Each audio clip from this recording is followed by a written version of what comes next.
En fait, en tant que fondateur, tu incarnes une vision qui est stratosphérique, qui t'a passé pour un fou. J'ai toujours le sentiment que mes parents ont du mal à comprendre parfois mes motivations à monter des projets, quelque chose qui me rend foncièrement heureux. J'ai vraiment envie de ça. Je serais malheureux, par exemple, dans un job. Bienvenue dans Rupture Co. Ici, pas de conseils de productivité ou de promesses de job de rêve, juste des invités qui discutent avec moi de passion, doute et de rapport au travail. Parce qu'aimer ce qu'on fait, c'est bien, mais payer son loyer, c'est pas mal non plus. Si l'épisode te plaît, n'hésite pas à laisser ton avis et à le partager. Bonne écoute. Salut Erwan. Salut Raph. Comment tu vas? Écoute, ça va très bien. Alors écoutez, je suis ravi que tu sois venu aussi. Écoutez, c'est la deuxième fois qu'on tourne le podcast parce que les 10 premières minutes n'ont pas été enregistrées. Donc les questions qu'on va poser là ont déjà été posées. Donc peut-être ça manquera un peu naturel, mais c'est pas grave. Ça fait partie de l'exercice. Acteur studio. Erwan, en général, quand on te demande de ce que tu fais dans la vie, comment tu as tendance à te présenter? Bon, tout à l'heure, j'étais un peu pris de court là, c'est un peu plus de naturel. Mais globalement, du coup, moi, je suis entrepreneur, je monte une boîte. En général, ça intrigue les gens, mais j'essaye de pas trop m'étaler, quoi, de pas me mettre à faire un pitch de sales comme je peux le faire au quotidien dans le cadre pro. Et donc souvent, je démarre juste la rencontre en disant que je monte une boîte dans le e-commerce, sans en dire plus. Et puis en général, voilà, ça intrigue et ça attise la curiosité des gens qui posent eux-mêmes la question. Et je trouve que quand tu partages quelque chose, une information à quelqu'un qui t'a posé une question, la personne est beaucoup plus à même de t'écouter et d'avoir envie d'entendre ce que tu lui racontes. Que tu penses sur un tunnel. Exactement. Ouais, ok. Exactement. Que parfois je suis capable de faire. Je suis loin d'être le mec parfait. Donc, Mais t'inquiète pas, on est là pour ça aujourd'hui. On va faire 1 heure de tunnel. Du coup, l'entreprise dont tu parles là, c'est Splash. Donc, c'est ton projet depuis quelques années. Et comment tu présenterais Splash à un enfant de 5 ans ou à ton grand-père, ou très simplement, dans les grandes lignes? donc ouais, simplement, Splash, euh, en fait, ça permet à des marques e-commerce Mhm. d'acquérir de nouveaux clients avec un canal d'acquisition qui est basé sur la performance de vente. Ça veut dire qu'il coûte à la marque que quand ça lui rapporte. Versus, par exemple, les publicités sur les réseaux sociaux ou sur Google, qui est le canal quand même encore privilégié aujourd'hui, Ouais. qui est très coûteux, qui demande quand même un peu de trésor à sortir en tant que marque pour investir, sans être certain des retombées économiques derrière. Euh, et donc voilà, c'est un canal Splash d'acquisition basé sur la performance de vente. Et côté consommateur, comment ça fonctionne? En fait, c'est une expérience d'achat groupé qui permet aux consommateurs, aux particuliers, d'acheter, d'avoir des réductions sur leurs achats, si plus ils sont nombreux à acheter le même produit au même moment. C'est un peu comme si tu avais le B2B qui était maintenant une expérience pour le B2C, comme quand en B2B tu veux acheter 50 quantités d'un produit, tu ne paieras pas le même prix évidemment que si tu n'en achètes qu'un seul. Et comme personne n'achète 50, aucun particulier n'achète 50 fois le même produit, bah là l'idée c'est que 50 particuliers achètent un produit chacun en même temps et donc ils puissent avoir le prix de gros entre guillemets. Ok, et du coup, j'imagine que si le commerçant, lui, fait peut-être une économie d'échelle, et dans tous les cas, ça lui ramène des clients, donc c'est aussi gagnant pour lui. Exactement. Ok. En tout cas voilà, c'est la vision. Et donc, je te repose la question que je te posais tout à l'heure. Donc, j'imagine que le positionnement de Splash, c'est d'atteindre des marques, en tout cas, qui vendent plutôt des produits avec un coût assez élevé. Donc, pas faire des économies sur quelque chose à 5 euros, mais plutôt viser des produits qui se vendent à une centaine d'euros, voire plus. Splash, on a fait le choix d'avoir un positionnement premium. Ça ne veut pas dire luxe et hyper cher, mais en tout cas de viser des marques avec une ADN forte et du coup qui fait aussi gage de qualité et un prix potentiellement plus cher en fonction du produit que son alternative mass market. Aussi parce que l'achat groupé côté consommateur, bah, c'est vrai que c'est un modèle qui pousse peut-être à la consommation. puisque tu peux avoir des meilleurs deals sur tes produits. Et donc, l'idée, c'est aussi de te redonner du pouvoir d'achat en tant que Mmh. consommateur. Mais il faut que ce pouvoir d'achat, il soit aussi, il puisse être utilisé à bon escient. Et donc, on n'a pas forcément envie de pousser à une consommation délirante, euh, comme c'est potentiellement le cas récemment avec les acteurs de fast fashion, les plateformes qui vendent des produits vraiment cheap. Aussi parce que économiquement, Splash a un business model de commission sur transaction. Donc nous, on gagne une commission uniquement quand on génère des ventes à la marque et quand on permet du coup aux consommateurs d'avoir des meilleurs prix sur leurs achats. Et donc forcément, comme c'est un pourcentage, bah, c'est mieux, forcément, plus intéressant pour Splash en termes de business model, prendre un pourcentage sur, je sais pas, peut-être 100 euros que le même pourcentage sur 10 euros, quoi. Bien sûr. Et donc Splash, c'est ton projet actuel, donc qui dure depuis quelques années. Mais donc, je me suis permis, avant que tu arrives, de jeter un œil à ton LinkedIn. Mm. Et j'ai pu voir, à ma grande surprise, que tu avais 4 postes de cofondateur étalés entre 2013 et 2018. Donc, 2013, j'imagine que c'est l'année où tu as eu ton bac, peut-être 2012. Donc, ce qui donne déjà l'impression que très vite, en fait, une fois que tu as eu quelques clés en main et quelques armes, tu te dis, vas-y, je veux créer des projets, je veux entreprendre, plutôt que rester passif. C'est vrai, putain, ça remonte là. Mais Tu joues très bien le jeu. Quel acteur. Ouais, non, mais ouais, 2013, bah, tu parles du bac. Le bac, je l'ai eu à 2012. 2012. Et du coup, 2012, c'était aussi septembre, ma rentrée à l'école de commerce, euh, qu'on a fait ensemble, pas les mêmes promos, mais voilà, la même. Et effectivement, 2013, ma première boîte, c'était au début de ma deuxième année d'école de commerce. Euh, je saurais même pas te dire d'où ça vient. Enfin, comment je suis tombé dans l'entrepreneuriat ou quoi. Dans ma famille, j'ai des exemples très positifs, mais c'est pas forcément des entrepreneurs comme tu pourrais imaginer. Ouais. Après, l'entrepreneuriat, ça peut prendre aussi tout un tas de formes différentes. Donc, je dirais que c'est juste que, je sais pas, intérieurement, j'avais cette envie de. Je suis quelqu'un d'assez créatif et je pense que j'ai toujours eu cette envie de créer, Mmh. d'avoir la liberté de créer quelque chose de mes mains, qui soit original ou différent de ce que je peux voir au quotidien. Ouais. Et, et c'est aussi une question de rencontre, en fait. C'est une question de circonstance, d'énergie. En deuxième année d'école, tu vois, je tombe sur un ami qui est devenu mon associé après, qui avait aussi la même envie, la même fougue de vouloir en parallèle des cours, pas juste se lever le matin pour aller en classe, Mmh. mais de pouvoir construire quelque chose. Et, euh, et donc voilà, sans trop y réfléchir, ça a été ma première expérience et je me suis lancé avec lui. Euh, donc voilà, on a bossé sur un projet tous les deux pendant un an. Après, nos chemins se sont séparés. Mais voilà, c'était un premier avant-goût à l'entrepreneuriat et en fait, ça m'a jamais quitté, quoi. Après, ensuite, je m'y suis remis avec une autre personne, donc une autre rencontre qui a fait que on s'est lancé tous les deux. Là, pour le coup, c'était des applications mobiles. Ouais. Donc, on a fait 3 apps en 2 ans. En fait, ça, c'est parce que euh, je sais pas pourquoi, mais j'ai été un dingo des apps mobiles. Mmh. Dans mon temps libre, donc quand j'étais au lycée ou à l'école, c'était un peu l'âge d'or des applications mobiles. Et j'étais complètement dingue de ce nouveau format. Et je passais mes semaines à scruter les top apps sur les stores, Ouais. à télécharger des apps en tout genre et à tester des applications mobiles Est-ce que tu avais l'application non-stop. d'iPhone qui faisait genre, tu avais une bière dans la main et quand tu faisais ça, elle coulait? Je me souviens plus du nom, mais ouais, j'avais testé celle-là. Il y avait des apps vraiment qui ne servaient à rien. Il y avait des apps qui étaient hyper intéressantes.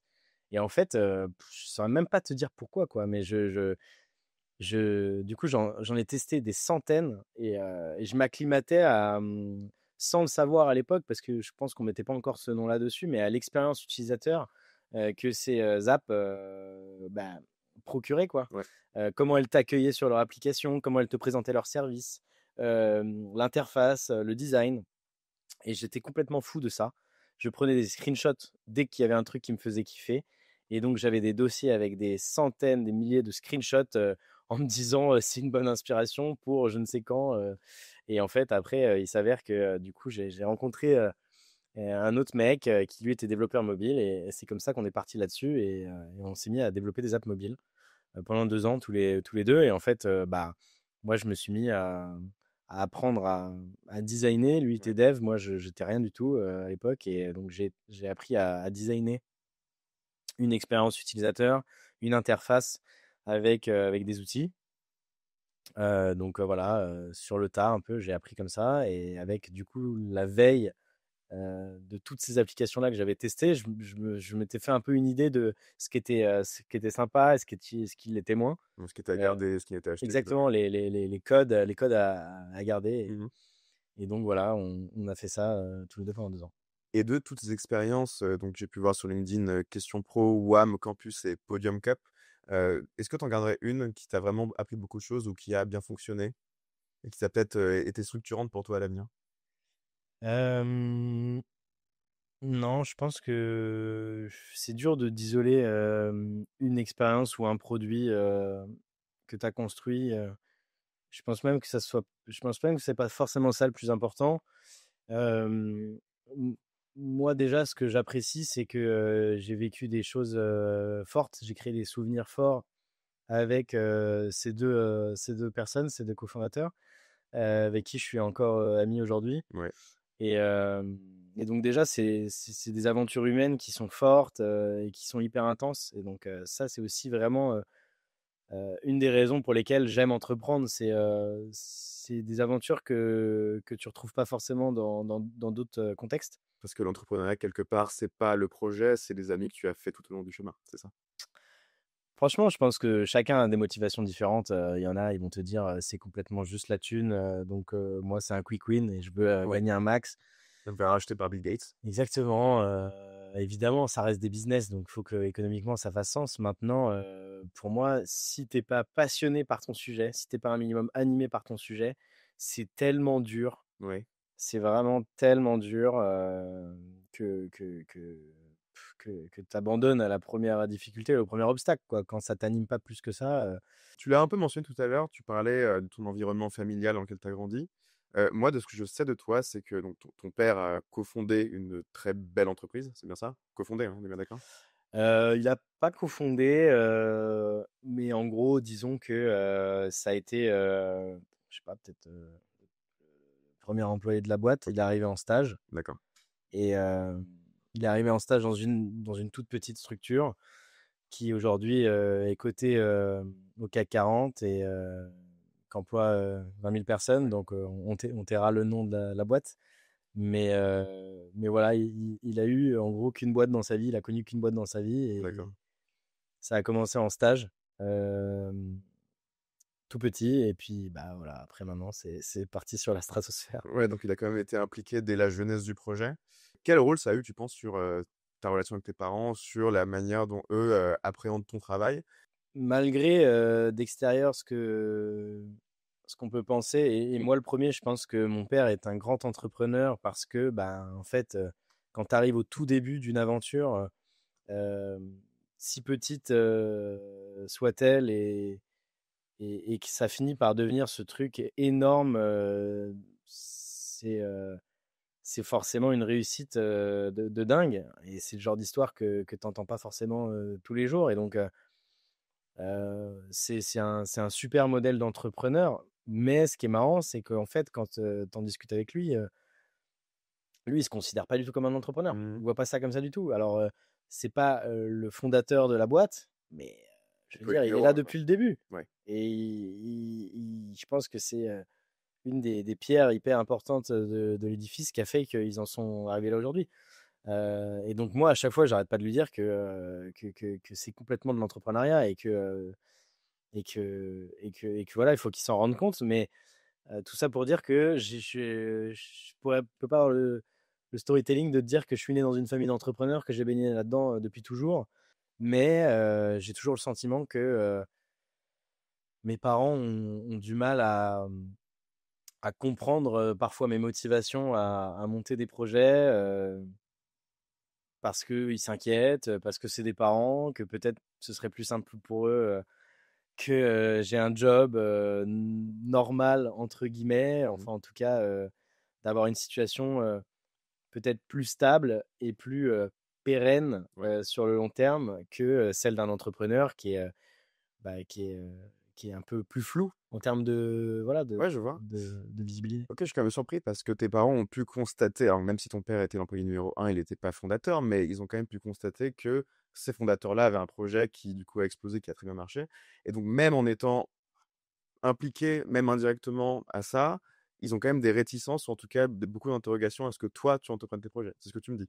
Complètement, Ok. complètement. Et, euh, et écoute, je suis habitué hein, en tant qu'entrepreneur à pas me décourager. Je suis habitué à être résilient, je suis habitué à le faire parce que j'ai des convictions et donc une vision en tête, non pas pour faire plaisir à certaines personnes comme mes parents. Mhm. Mais ouais, c'est vrai que c'est quelque chose que je trouve un peu dommage. C'est un terrain où pour l'instant, en tout cas, on se retrouve pas complètement. Et ouais, c'est marrant parce que genre parfois, j'ai l'impression que mon père, il a juste oublié d'où il est parti, quoi. Ouais. Et en fait, juste quand tu fais pause et que tu lui demandes enfin, de te raconter un peu les débuts, cette, cette boîte-là qui est une super belle réussite mondiale, bah, ça a mis franchement 10 ans avant que il puisse se dire, OK, on est sur quelque chose d'assez gros. Mhm. Voilà, c'est long, c'est fastidieux.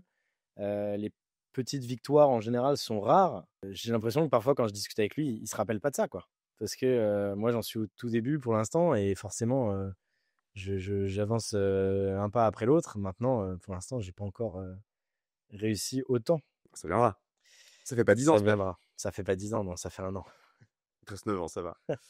Et est-ce que tu penses, peut-être inconsciemment, bon, si c'est inconscient, tu vas me dire que non, forcément, mais que ton père a eu cette très belle réussite, est-ce que ça t'a pas un peu, toi, poussé à te dire, ok, mon père a réussi, je veux réussir de la même manière, je veux pouvoir avoir un succès aussi retentissant? Bah, comme je disais juste avant, c'est vrai que c'est pas quelque chose, c'est pas trop un sujet sur lequel on échange beaucoup, sur lequel, je sais pas, il peut parfois me donner des conseils ou du coup vraiment qu'on se tire vers le haut mutuellement.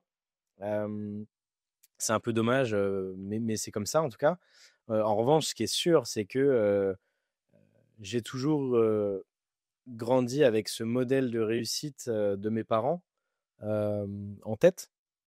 Et parce que je dis mes parents, parce que voilà, on parle de mon père, mais ma mère, elle y est aussi pour beaucoup Mhm. dans ce parcours, hein, évidemment. Ouais. Et donc, j'ai grandi avec ce modèle de réussite en tête et donc ça m'a forgé, je pense, une certaine exigence de moi-même et de ce que j'avais envie d'accomplir. Donc la barre est haute maintenant de me dire que je vais réussir à écrire la même histoire. Non, je sais pas ce que je me dis. C'est aussi des alignements de planètes qui, euh, qui ont été là à un moment donné. Et voilà. Et moi, j'essaie d'écrire une autre histoire. Maintenant, en tout cas, c'est certain que c'est un driver d'exigence et une envie de réussir qui a toujours été là. Ouais. Ok. Je sais que t'as au moins une sœur, je crois que t'en as deux, 2 petites sœurs, ouais. deux petites sœurs. Et donc, il n'y a pas de fibre entrepreneuriale chez elle, en tout cas pas pour l'instant, peut-être. Non, pour le coup, c'est vraiment, j'ai l'impression d'être l'alien de ma famille. Franchement, parfois, ouais, je suis un peu obstiné et comme je te dis, hein, je pense que, je sais pas si c'est le cas de tous les parents, en tout cas, les miens, ils préféraient que j'ai une situation plus stable et me ranger un peu plus dans une case. Je trouve ça dommage parce que je sais pas du tout comment je me comporterais et si j'arriverais à pas avoir Même travers, enfin, en tout les, cas, le même les façon de mêmes, voir les choses. voilà, les mêmes insouciances quand je serai parent. Mais moi, genre, tu vois, j'aimerais que mes parents se disent, OK, nous, le but, c'est que notre fils, il soit heureux Mhm. au quotidien, dans ce qu'il fait, que ce soit le boulot ou autre, et qu'évidemment, ils se mettent pas à risque, quoi, tu vois. Euh, et aujourd'hui, j'ai pas du tout le cas, pardon, j'ai pas du tout l'impression d'être à risque avec mon activité d'entrepreneur. Je suis hyper pragmatique et je suis pas quelqu'un qui aime se mettre dans la merde.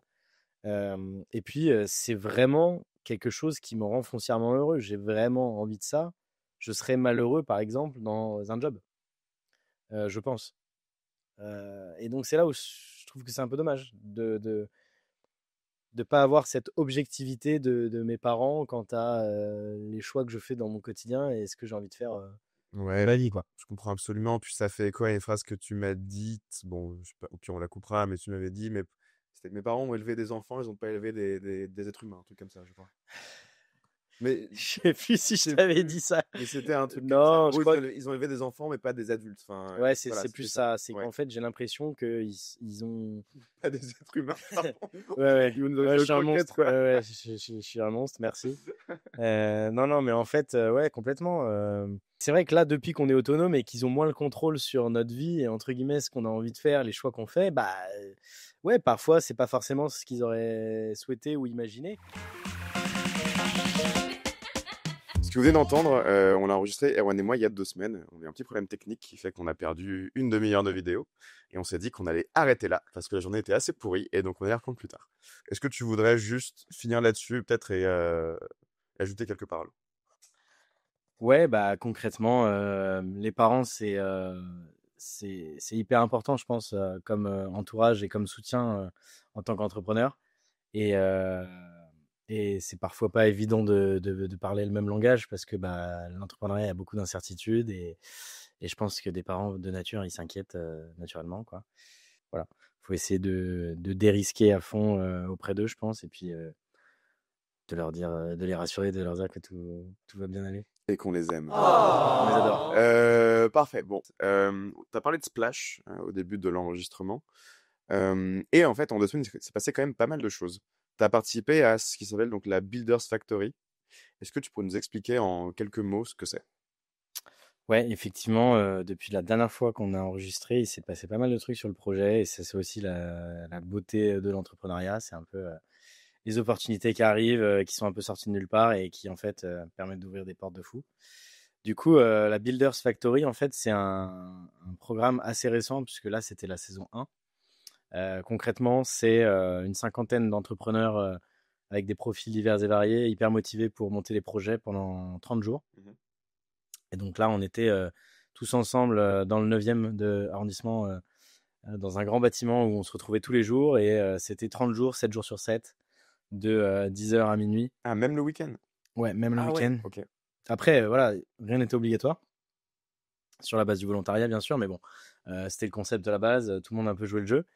Et c'était vraiment hyper cool. J'y suis allé un petit peu sans attente particulière parce que voilà, c'était la première édition, je savais pas trop à quoi m'attendre, ce concept que je connaissais pas encore.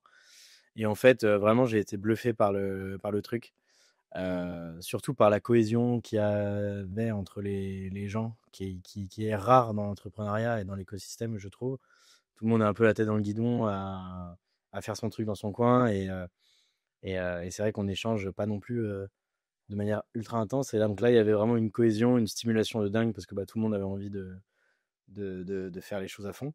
On a cliqué 600 balles là-dedans, on veut que ce soit utile. Aussi, c'était payant, effectivement, et je pense que c'est vrai que ça change un peu le mindset et la manière dont tu approches le truc. Et donc, dans ce cas-là, donc, il me semble que tu as rencontré quelqu'un avec qui tu as bossé pendant, du coup, ces 3-4 semaines. Donc, qu'est-ce qui est arrivé au projet Splash, finalement? Et en fait, je pense que voilà, j'ai eu de la chance, mais j'ai rencontré un mec qui s'appelle Jules en fin de première semaine. Et ça a plutôt bien matché et on s'est mis assez vite à bosser ensemble et à commencer à itérer ensemble sur une idée. Et donc on a tout de suite été rapidement dans l'action. Et en fait, ce qui est vraiment top avec ce genre de programme, c'est que tu as le temps en fait de poser la relation, d'apprendre à se connaître et de commencer ça de manière naturelle, voir si ça pouvait le faire, voir s'il y a des choses sur lesquelles on avait besoin d'être réaligné et poser les questions un peu formelles au fur et à mesure, quoi. Ok. C'était beaucoup plus naturel, quoi. Et donc, est-ce que la définition que tu as donnée de Splash dans l'épisode d'avant, donc expliqué à une grand-mère ou à ton petit-neveu de 5 ans, reste la même ou est-ce que le projet a un peu évolué? Bah, le projet a un peu évolué. En fait, moi, ça m'a permis aussi de confronter un peu le projet à des gens qui ne le connaissaient pas et d'avoir les retours de différentes personnes avec différents parcours. Mhm. Euh, donc, ça m'a aussi permis de réaliser des choses que je savais déjà, mais tu vois, quand tu es dans ton truc, tu as un peu la tête dans le guidon, tu espères toujours que ça va pouvoir fonctionner, etc. Et donc, en parlant, ça m'a fait réaliser que voilà, il y avait peut-être des obstacles au projet en l'état. En fait, le problème qu'il y avait, c'était ce désalignement entre l'intérêt des marques qui, elles, veulent protéger leur image. Et donc, tout ce qui est réduction, solde, etc., elles sont pas non plus fanas. Et le bénéfice des consommateurs qui, eux, étaient hyper partants pour avoir des réductions sur Et ces moins achats. cher, bien sûr. Et donc là, il aurait fallu que soit je change de positionnement côté marque et que je prenne des marques potentiellement un peu plus mass market, un peu plus cheap, qui font un peu moins attention à leur image, premium, et garder l'achat groupé, ou bien en fait rester sur ce segment de marque un peu quali, et par contre ne plus faire d'achat groupé. Et en fait, aller vers des marques un peu plus mass market, etc., c'était pousser une consommation qui me plaisait moins. Mmh. Donc j'ai décidé d'abandonner, entre guillemets, l'achat groupé. Mmh. Bon, je pense que ton neveu de 5 ans ou ta grand-mère sont largués depuis 10 minutes, mais je pense qu'on a un peu l'idée. Et tu vois, l'idée que toi, Erwan, pardon, tu tailles pendant 4 semaines dans un bâtiment avec 50 entrepreneurs, ça me surprend pas du tout de toi parce que c'est un peu, clairement, ça colle avec ton persona. Parce que tu as un peu, selon moi, l'archétype de l'entrepreneur. Mec qui a la tchatch, hyper sociable, qui va rencontrer des gens, qui n'hésite pas à sa zone de confort. Faut savoir qu'Erwan a dû créer 1000 clubs de running dans tous les endroits où il va. C'est sûr, il faut que ce soit, il en crée un. Moi, ce que j'aimerais savoir, c'est dans quelle mesure tout ça, c'est naturel chez toi et dans quelle mesure tu as dû en fait te mettre une sorte de rigueur, une sorte de cadre de vie ou d'habitude pour en arriver à ça. Et est-ce que quand je dis que tu es l'archétype de l'entrepreneur, est-ce que tu le prends mal? Est-ce que tu le prends pas mal? Qu'est-ce que tu comprends quand je dis ça? Beaucoup de questions. Prends le temps. Les clubs de running, déjà, c'est marrant parce qu'on en a, on en a relancé un là à la Builders Factory. Oui, oui, bah, j'ai dû voir ça, ouais. C'est pas moi Hmm. qui l'anime, hein, celui-ci, mais il y en a un qui a démarré de là. Donc ouais, ça a vraiment la cote. Euh, L'archétype de l'entrepreneur, je sais pas s'il y avait un portrait robot qu'on faisait sur l'entrepreneur, je sais pas vraiment à quoi il ressemblerait parce qu'il y a plein de manières d'entreprendre, je pense, pour moi. Et en fait, je me rends compte qu'il y a des gens qui arrivent à vraiment réussir et qui arrivent à leur fin dans l'entrepreneuriat, mais sans avoir les mêmes forces au démarrage. Euh, et en fait, ça fonctionne quand même parce que, à force de beaucoup de travail déjà, et puis en fonction du type de business aussi que les personnes montent, en fait, tu te rends compte qu'il n'y a pas qu'une recette miracle, Hmm, quoi. hmm. Donc, il y a des compétences qui sont par contre un peu, je pense, indispensables, Ouais. et que je me suis rendu compte que j'avais peut-être pas forcément encore non plus à fond. Mais, mais en fait, en tout cas, je parle dans mon cas, puisqu'il y a plein de manières d'entreprendre, comme je l'ai dit. Quand tu veux monter une boîte, plutôt dans la tech, donc un projet un peu scalable qui va devoir aller très vite et donc où tu vas sûrement devoir lever des fonds chez les investisseurs privés. En fait, c'est un type de jeu auquel tu joues avec des règles qui sont bien précises et en fait, ça, il faut le comprendre pour pouvoir jouer au jeu et pouvoir espérer potentiellement gagner. Et c'est quoi comme jeu du coup? C'est quoi les règles dans Bah, les grandes lignes? les règles du jeu, quand tu montes une startup et que tu veux lever des fonds avec des investisseurs privés, faut comprendre déjà comment les investisseurs privés ils fonctionnent, quoi. Et en fait, eux, qu'est-ce qu'ils font? Ils vont chercher des fonds chez des gens fortunés ou alors des, euh, des fonds de pension, des choses comme Mhm. ça. Enfin bref, des institutions qui ont de l'argent, qui veulent le placer avec un rendement qui est soi-disant garanti par le fonds, avec un rendement assez élevé, euh, sur 8 à 10 ans. Et donc le fonds va amasser un certain nombre d'argent qui ensuite va investir dans différentes startups. Ouais. Sauf qu'il va faire un petit peu de volume en mettant des tickets chez différentes startups, euh, mais avec toujours en tête que tout l'argent investi, il doit, d'ici 8 à 10 ans, le renvoyer à ses propres investisseurs avec le rendement qu'il leur a promis. Et donc quand il investit dans une boîte, lui, il doit se dire que cette boîte-là, elle peut vraiment exploser. En tout cas, c'est ce qu'il doit croire euh, pour pouvoir te financer parce que il sait très bien que dans tous ces financements, il y en a plein qui vont rien donner parce que c'est la dure loi du marché. Mais il faut qu'au moment où ils mettent le ticket, ils se disent que ça peut potentiellement exploser. Donc, il faut que toi, ta boîte, en fait, en tant que fondateur, tu incarnes une vision qui est stratosphérique, qui t'a passé pour un fou pour la plupart Ouais. des gens, Mhm. pour que tu puisses en fait te projeter toi et projeter les investisseurs, les parties prenantes dans un monde où d'ici 8 à 10 ans, le petit truc là que tu leur pitches, et bien en fait, ça peut devenir un truc colossal. Pour raconter une belle histoire. Exactement. Et en fait, c'est ça l'entrepreneuriat et c'est ça qui est dur. Enfin, pas tout l'entrepreneuriat, mais ce type-là. Ce qui est dur, c'est d'en fait vendre une vision, y croire à fond évidemment, incarner le truc, alors que au début, tu as un peu aucune idée de comment tu vas y arriver, tu vois. Et apprendre en fait en chemin à, à mettre les briques une par une pour arriver à tes fins. C'est un peu comme si genre t'étais toi en tant que fondateur pilote d'un avion, mais qui n'était pas encore terminé d'être construit, qui était déjà en plein vol. Et en fait, il faut que tu apprennes à finir la construction de l'avion alors que tu es déjà en train de le piloter et qu'il est déjà en vol. Atterrir, quoi. Ouais, exactement. Ok. Et donc, quel impact ça a, ces règles du jeu, du coup, sur toi? Est-ce que tu as dû t'adapter? Est-ce que tu as dû apprendre des choses? Bah, moi, par exemple, tu dis j'ai la tchatch, je suis social. Ouais, ça, c'est des qualités qui sont des forces et que j'utilise au quotidien. Mais enfin voilà, je me suis rendu compte qu'il fallait que je pousse ça encore davantage, quoi. Tu vois, et que j'arrive en fait à réussir à décorréler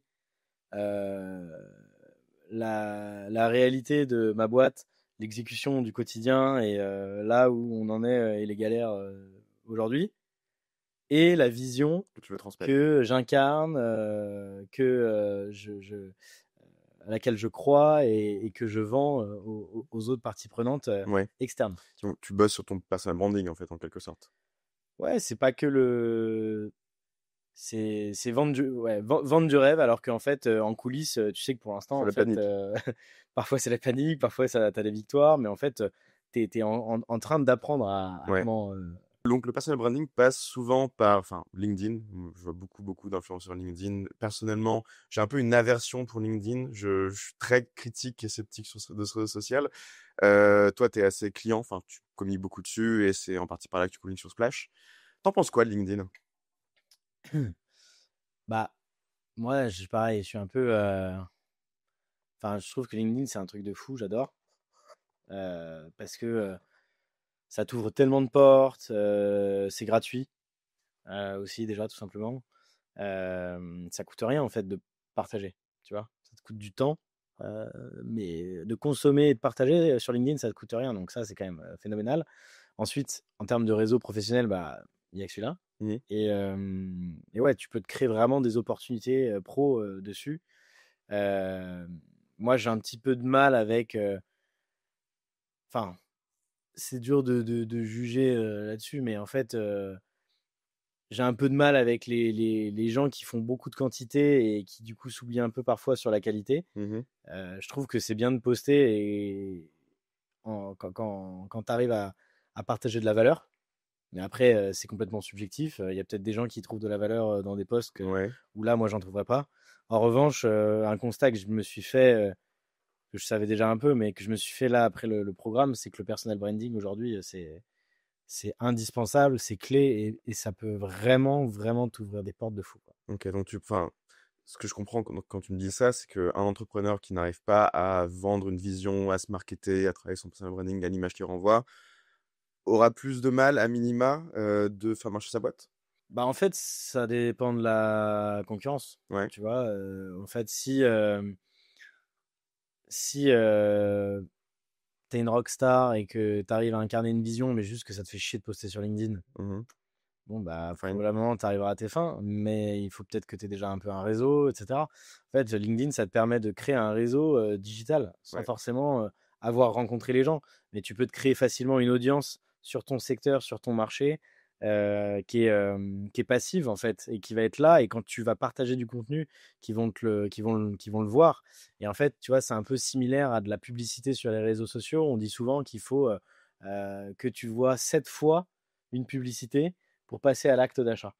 Et ben en fait, là, c'est une vraie stat, ça? Ouais, c'est une vraie stat, ouais. Ok, je savais pas. En gros, il te faut 7 en moyenne, 7 touch points sur les réseaux d'un produit pour passer à l'acte d'achat. Ok. En moyenne, hein. Ouais, bien sûr. Et donc sur LinkedIn, je pense que c'est un peu pareil. C'est-à-dire que tu vends une offre, mais au lieu d'être un commercial bas de gamme à dire hey, moi je fais ça, je le vends, achetez-le moi. En fait, tu vas te mettre à partager du contenu sur ton industrie, sur ton secteur, sur ton produit, sans vendre de manière directe. Et donc, tu vas créer des touch points avec ton audience. Et au fur et à mesure, bah, en fait, s'il y a des gens qui se retrouvent dans ton message, ils vont devenir des prospects potentiels et des futurs clients D'accord. pour ton business. Donc, franchement, c'est pas la seule manière de réussir, mais Ouais. c'est un bon canal qui ne coûte pas d'argent à développer, quoi. Ouais, qui devient un peu nécessaire aujourd'hui quand tu es un peu dans ce genre de logique. Euh, je comprends l'intérêt de LinkedIn et personnellement, je suis pas consommateur, mais quelque chose qui, moi, me bloque énormément, c'est l'hypocrisie latente partout, tout le temps. Aujourd'hui, j'ai renvoyé un employé et c'était la meilleure édition de ma vie. Voilà pourquoi en 10 bullet points. Et je trouve ça, moi, voilà, ça m'horripile. Toi, c'est pas quelque chose qui t'atteint? T'arrives à être pragmatique et te dire, je m'en fous, la finalité, c'est que je veux me faire mon réseau et faire marcher ma boîte. Moi, pour le principe, ça Bah, me bloque. en fait, j'ai aussi compris un truc, et ça, je pense que ça doit te parler parce que toi, tu es dans la production de vidéo. Mais avec le programme que je viens de faire, la Builders, là, euh, j'ai compris que le storytelling, c'était un art. Mhm. C'était un art, et vraiment, c'est un énorme atout quand tu le maîtrises. Parce qu'aujourd'hui, le temps d'attention des gens, il est microscopique, Ouais. que le bruit, il y en a partout, et que du coup, bah, les gens, ils ont juste pas le temps de s'attarder sur ton contenu s'il est moyen, tu vois. Et en fait, malheureusement, si tu as un bon contenu, comme ce podcast, par exemple, Malgré la qualité de la caméra, oui. mais que voilà, le fond est là, et ben en fait, la forme, elle est tout aussi importante, voire plus importante Mhm. que le fond, malheureusement, aujourd'hui. Euh, et donc, le storytelling, il est hyper important. La phrase d'accroche, elle est hyper Le importante. putaclic, en fait. Et ouais, c'est un peu putaclic. C'est un peu puta, voir plus et lire Mhm. plus et rester plus sur ton poste. Et en tout cas, s'intéresser davantage. Et en fait, est-ce que en fait, avoir un titre putaclic, ça décrédibilise tout le reste de ton poste? Bah, si ton poste, dans le fond, il est mauvais, oui, probablement. Mais si en fait, tu apportes de la valeur et que tu as juste une manière un peu aguicheuse de le raconter avec des mots. En fait, est-ce que le fait d'avoir un titre accrocheur Mhm. euh, va forcément décrédibiliser le fond de ton contenu si en fait, après, tu apportes quand même de la valeur dans ton poste? Euh, je pense que c'est juste une manière de raconter les choses en fait qui captive ou pas. Et en fait, bah après, tu as deux écoles, je pense. Tu as ceux qui ont complètement compris les règles du jeu et comment te capter ton attention et qui en jouent à fond et qui en jouent peut-être un peu trop. Et donc là, ils s'oublient un peu parfois au niveau de la qualité et de la valeur qu'ils apportent dans Mhm. chacun des postes, puisqu'ils sont principalement motivés par les métriques, les stats. Ouais, ouais. Euh, et puis tu as ceux aussi qui, bah, malheureusement, l'envers du décor, là, qui racontent des trucs hyper intéressants, avec beaucoup de valeur, mais qui, mal formulés, mal amenés, ouais, moins bien racontés, bah, donnent moins envie de lire, de passer du temps. Et donc, en fait, la forme aujourd'hui sur les réseaux sociaux, et LinkedIn en fait partie, Mhm. elle est tout aussi importante, voire plus que le fond. Et le storytelling, c'est un art, et c'est un énorme atout de le maîtriser. Ouais. Et t'as, toi, en tête des exemples de personnes, donc personnalités, entrepreneurs, ce que tu veux, qui arrivent à avoir un très bon storytelling, mais derrière un très bon fond, et qui ne tombent pas dans ce cliché-là? Bah, moi, en tant qu'entrepreneur, je suis inspiré et je respecte des entrepreneurs qui ont euh, foncièrement fait des choses tangibles, euh, réussies, mais aussi échoué sur plein d'aspects, mais qui ont fait des trucs qui résonnent avec moi, quoi.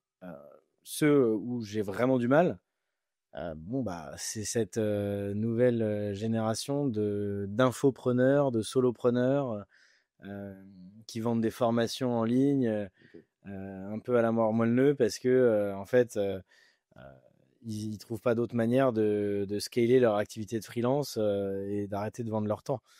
Et donc, c'est des gens qui se considèrent experts sur un segment et qui, pour certains, le sont complètement. Et ils ont complètement, bah, enfin, je veux dire, ils ont la légitimité d'exister et de partager leur savoir. Mais maintenant, c'est devenu tellement la mode que, je veux dire, il y en a à tout va et qu'ils sont pas tous aussi bons les uns que les autres, quoi. Donc, c'est plus avec cette catégorie de personnes-là que j'ai du mal. Ouais. En revanche, les entrepreneurs qui créent des boîtes, qui sont potentiellement des belles réussites ou alors des échecs inspirants, qui le partagent et qui mettent vraiment le focus sur la valeur, même un titre un peu aguicheur, ça me dérange pas. Ok. Et d'ailleurs, un point sur lequel on n'est pas vraiment revenu et qui m'intéresse, depuis le début, on parle du fait que tu es entrepreneur. Splash, du coup, c'est l'innovation quelque part dans l'e-commerce. T'as jamais pensé à entreprendre dans autre chose que l'innovation, que l'e-commerce? Pourquoi ce secteur en particulier? Si, complètement. Moi, en fait, je me suis toujours dit, c'est aussi parce que c'est ma génération, mon cursus, ce qui m'anime aujourd'hui et ce dont je lis, j'écoute en permanence, c'est la tech. Mm. Donc, je me suis toujours dit, ok, moi, je veux faire une boîte tech. C'est là-dedans que je suis assez bon aujourd'hui. C'est le genre de boîte qui est scalable et donc qui, idéalement, euh, peut-être à terme, peut me rapporter un petit billet. Mhm.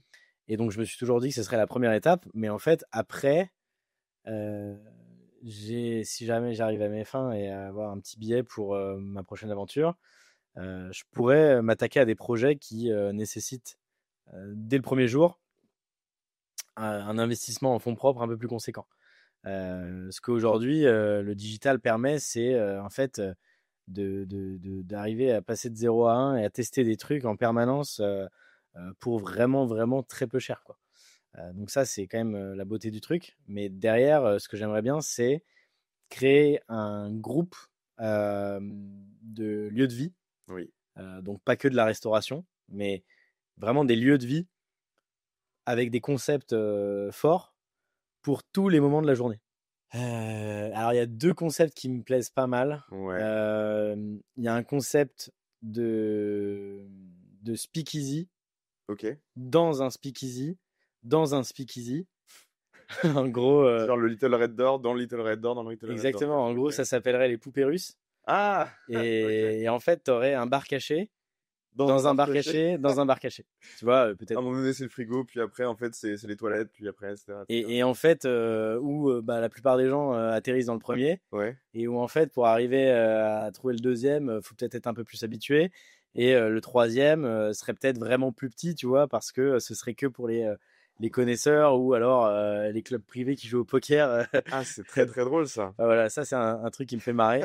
Ok. Un deuxième lieu que j'aime bien, enfin, Ça veut dire que l'employé du quatrième bar, il doit se faire chiffonner un petit moment quand c'est même. clair, il y aurait personne qui trouve le truc. Non, mais ouais, ouais, il y a trois idées qui me viennent. La deuxième, celle-ci, je pense qu'elle peut cartonner. C'est un endroit où tu vas pour le goûter. Donc, tu vas manger principalement des coupes glacées, donc Mhm. des glaces et des desserts à base de glace avec des toppings et compagnie. Euh, et en fait, l'endroit serait avec une forme ovale. Ce serait un peu style dîner américain à l'ancienne, Ouais. où tu aurais des banquettes du coup sur l'extrémité Extérieur. extérieure du ovale. Ouais. Ensuite, toutes les préparations de commandes, etc., seraient faites au milieu, Oui, oui. dans le ovale du milieu. Et entre le ovale des préparations de commandes et le ovale où il y a les clients, Ouais. en fait, tu as une piste où tu as des serveurs en roller, en patin à roulettes, D'accord. qui te servent tes coupes glacées. Donc voilà, ça c'est mon Qu'est-ce deuxième. qui se passe dans ta tête? Ça c'est le deuxième concept. Putain, mais le fait que je te le partage, Bah du je vais coup me là le ça a faire piquer. fuité. Ouais, bah oui. Je vais me les faire piquer. T'as vécu à Shanghai, t'as vécu au Vietnam aussi. C'était à Ho Chi Minh? Non. J'étais Non, oui, à pardon. Da Nang. Da Nang, au milieu du pays, c'est ça. Tu te vois, donc là, t'es en France, t'entreprends en France, tu te verrais entreprendre ailleurs, repartir là-bas? Je me verrais repartir, je me verrais me réexpatrier dans le cadre pas du boulot, mais dans le cadre de ma boîte. Oui. Donc là, quand j'avais été expatrié, c'était dans le cadre d'un job. Je me verrais, je pense, plus le refaire dans le cadre de ma boîte qui me demanderait d'être à l'étranger parce que, je sais pas, ça grossit et on doit s'implanter ailleurs et donc faut avoir un pied sur le marché d'à côté. Ouais, je me reverrais grave le faire, Mais dans le cadre du travail. mais dans le cadre du travail, ouais. C'est pas un souhait personnel nécessaire. Non, après, déménager de Paris, ça pourra sûrement arriver, hein, j'imagine, mais est-ce que déménager de France, ça sera nécessaire? J'en sais rien. En tout cas, je me vois pas habiter trop loin de mes proches. Ouais. Donc, si c'est pas en France, ce sera les pays d'Europe limitrophes, quoi. Donc pas trop loin par rapport à là où j'ai pu vivre en Asie, par exemple. Mais ouais, je me vois bien, mais notamment aux États-Unis où tout se passe encore aujourd'hui dans le monde de la tech et de l'entrepreneuriat. Donc ouais. Ok. Est-ce que pour toi, le succès professionnel, c'est un peu l'échelle ultime à atteindre? C'est vrai que ça, c'est indéniable. En fait, j'ai le sentiment de pas encore, euh, à mon sens, être complètement accompli parce que aujourd'hui, j'ai pas encore réussi à, à construire un truc en termes de boîte Mm. qui décolle véritablement, tu vois. Et en fait, plus ça va, plus je me dis c'est peut-être une connerie que je me dise ça parce que en fait, même quand ça commence à décoller, en fait, ça veut dire quoi décoller? Puisque même si ça commence à prendre, de toute façon, ça sera jamais plus facile après. Ça sera jamais plus simple, ça sera jamais potentiellement tout rose demain. Enfin, donc je pense qu'il faut peut-être que je fasse un peu un travail là-dessus. Mais en tout cas, aujourd'hui, c'est vraiment un truc où je me dis, ok, bah, Ouais, il me manque une pièce au puzzle et c'est celle-là, quoi. je comprends carrément. Et donc, on a parlé de sport plusieurs fois déjà, donc des clubs de running, des clubs que tu as créés. On fait de la course à pied ensemble, on a un Ironman qui est prévu dans 6 mois. Ça a quelle place, ça, dans ta tête, dans ta vie? Est-ce que t'as encore des choses à te prouver à ce niveau-là? Mais en fait, la vie, de manière générale, j'ai l'impression que c'est juste une succession de barrières psychologiques que tu repousses. Tu vois, en fait, il y a des choses, tu te dis, ah ben non, mais c'est insurmontable, impossible, machin. Et en fait, bah, la beauté des choses, c'est que si tu travailles et que tu as de la résilience et que tu mets un pied devant l'autre, et ben en fait, je veux dire, n'importe qui peut arriver à ses fins dans n'importe quoi s'il y met du sien. Et donc, c'est des barrières psychologiques que tu fais sauter les unes après les autres. Et en fait, après, bah, tu deviens de plus en plus fort dans ta tête et du coup, tu vas de plus en plus loin, quoi. Mhm. Et le sport, c'est vraiment un bel exemple de ce genre de choses, quoi. Ça peut être de la plus petite course à pied au truc le plus fou furieux, que ce soit un Ironman ou un ultra trail ou j'en sais rien. Aujourd'hui, c'est pas ça qui manque comme défi. Et ben en fait, c'est que des barrières psychologiques que tu vas venir lever pour te prouver qu'en fait, tu es capable de faire ces trucs-là. Mhm. Ouais, c'est plutôt ça qui m'attire que l'amour De de la la peur. natation, du vélo et de la course à pied. Bah, en l'occurrence, pour l'Ironman, je comprends que ce soit une barrière à faire sauter parce que faire un Ironman, c'est loin d'être anodin. Maintenant, tu vois, la course à pied en elle-même, tu as déjà fait des marathons. Pourquoi tu continues à en faire? Tu vises des temps? Non, moi je suis pas trop. Enfin, pour être franc, je me bats contre moi-même. Donc, quand j'arrive à battre mon temps, je suis très content. Maintenant, encore une fois, moi je suis très drivé par l'objectif. Et donc, je fais attention de me fixer des objectifs ou qui ont du sens pour moi. Donc, en fait, où le pourquoi j'ai eu envie de faire ce truc-là à l'origine, il a suffisamment de sens et il est suffisamment fort euh, pour moi parce que, comme c'est des objectifs perso, Ouais. je dois rendre de compte à personne que moi-même. Bah, en fait, j'ai pas envie de baisser les bras en cours de route. Et donc, si jamais le truc a un peu à moitié du sens, bon, bah, c'est beaucoup plus simple de lâcher le truc, tu vois. Donc, je fais attention de toujours y trouver du sens. Et c'est vrai que là, avec les défis sportifs, je commence à arriver au bout j'ai l'impression du sens que je peux Y trouver. trouver Ouais. à faire ce genre de trucs, quoi. Euh, je pense que je continuerai à me lancer des défis complètement là-dessus, différents potentiellement, mais, euh, mais voilà, tant que ça m'apporte du sens, c'est cool. Ouais. Je suis motivé. Tant que je commence à un peu perdre en lucidité sur pourquoi en fait je fais ce truc-là de base, à quoi ça me sert en fait finalement. Ok. Là, je pense que c'est le moment où il faut se dire, t'es peut-être en train de faire une connerie, t'es peut-être en train de t'écœurer du truc. Et Ouais, te perdre un petit peu. c'est jamais bon. Et je parle même pas de résilience, hein. Je parle même pas de ah, t'as la flemme, en fait, c'est juste parce que t'as la flemme de faire le truc. Non, en fait, si tu perds goût au truc, même si c'est dur, parce que de toute façon, ça sera jamais simple dans quoi que tu fais, bah là, il faut peut-être te poser 2 secondes et te dire, attends, juste pourquoi est-ce que j'avais décidé de faire ça à la base? Ouais. Et est-ce que je suis toujours aligné avec ça, quoi? Donc la course à pied ne t'apporte pas intrinsèquement quelque chose, c'était au départ un challenge et maintenant que tu l'as fait plusieurs fois, disons que pour toi, la boucle est faite, quoi. Ouais, C'est un peu comme ça que tu franchement, bah après, voilà, chacun trouve son sens dans ses projets. Moi, la course à pied, en fait, aujourd'hui, faire un temps pour faire un temps, tu vois, je sais ce que ça représente. Je sais que ça va demander de l'entraînement que j'ai déjà fait pour finir la course, mais de manière plus intensive, plus poussée, etc. Pour juste un chrono à l'arrivée. Mmh. Ouais, aujourd'hui, je sais que je suis capable de. En fait, je sais que si je me donne les moyens, j'en suis capable. Mmh. Maintenant, est-ce que j'ai vraiment envie d'aller chercher, d'aller gratter des minutes sur une course à pied? Franchement, non. Je pense OK. pas, tu vois. Non, mais Après, je pense que moi, le plaisir que je retrouve dans le sport, c'est de pouvoir le partager avec des gens.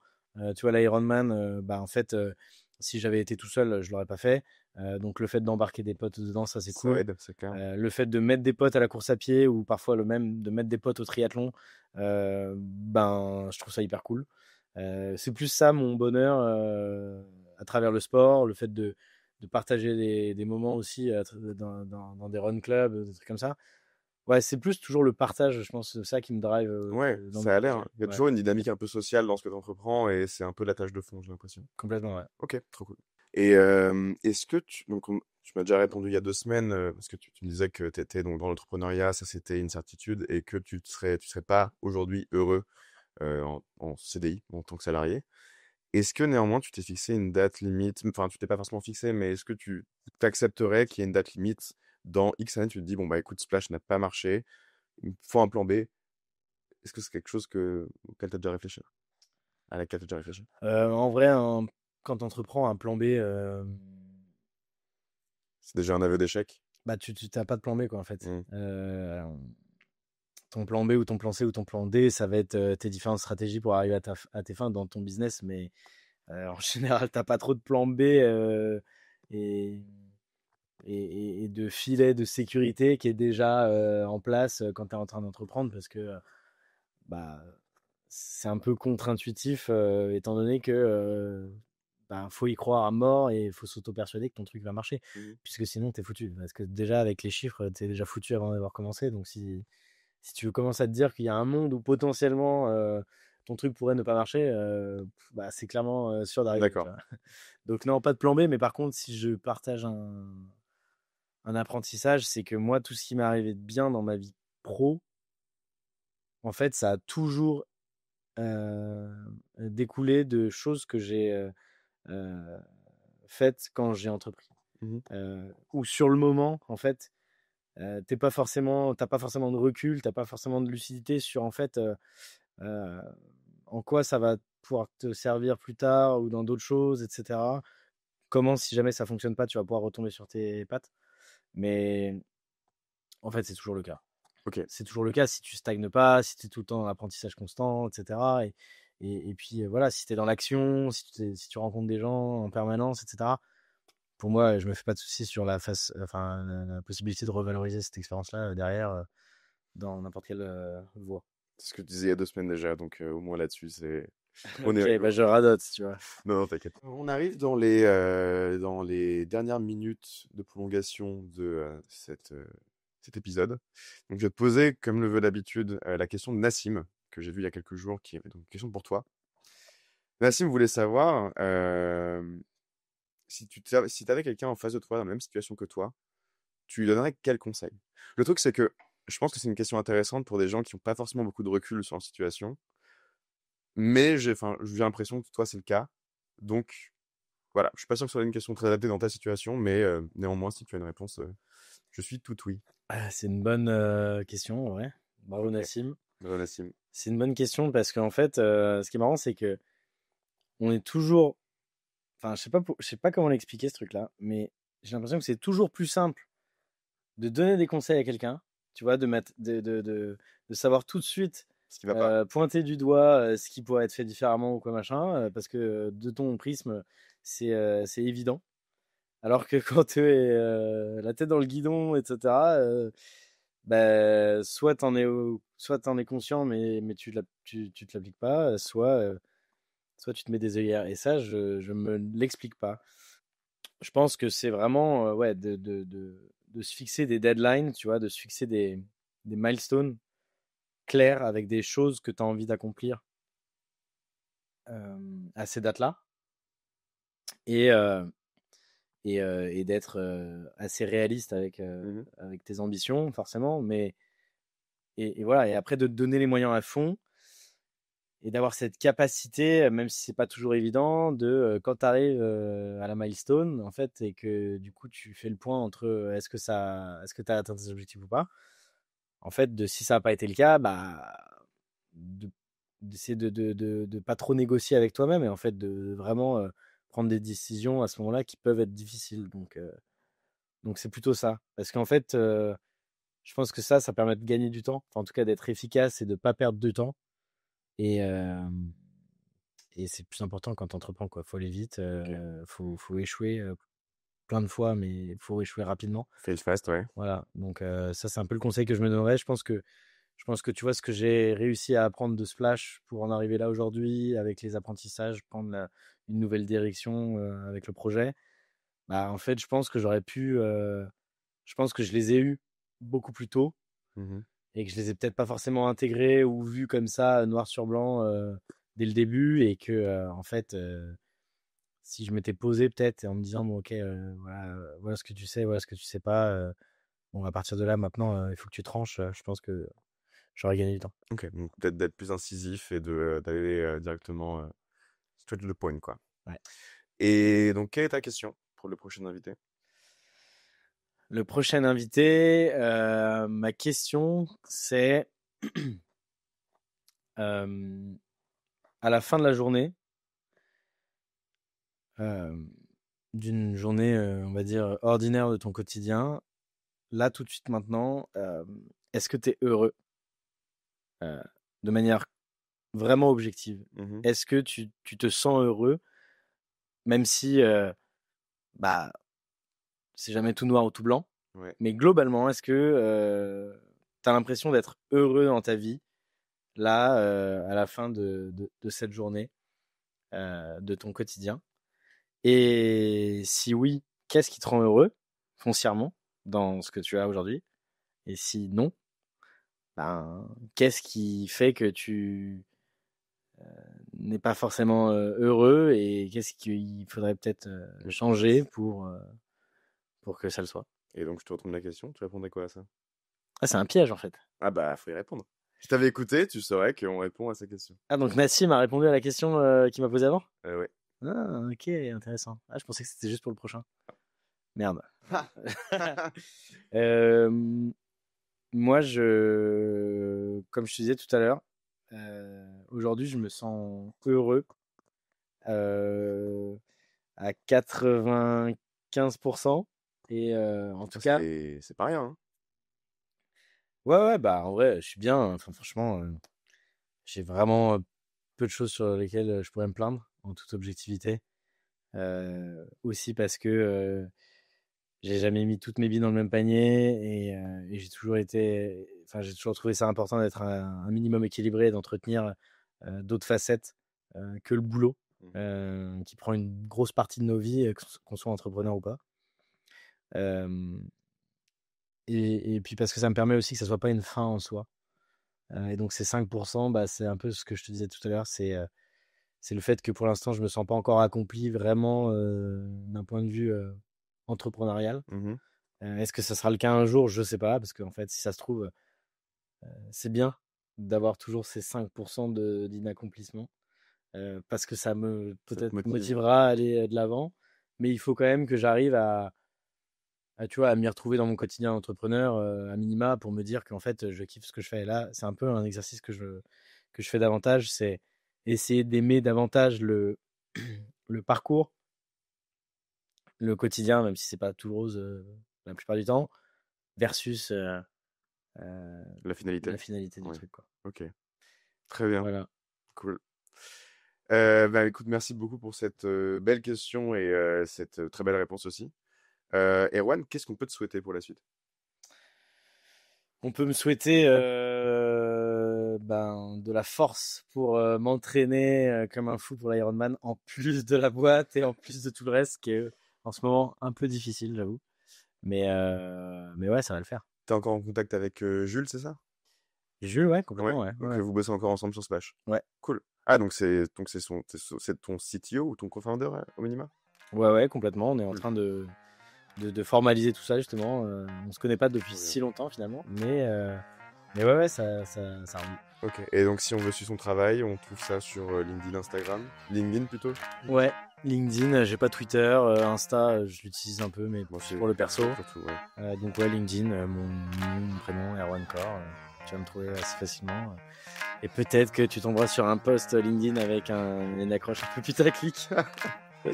Mais j'avoue que j'essaye à chaque fois que je partage du contenu d'essayer de partager un minimum de valeur. Cool. Donc Parfait. Écoute, merci beaucoup, Erwan.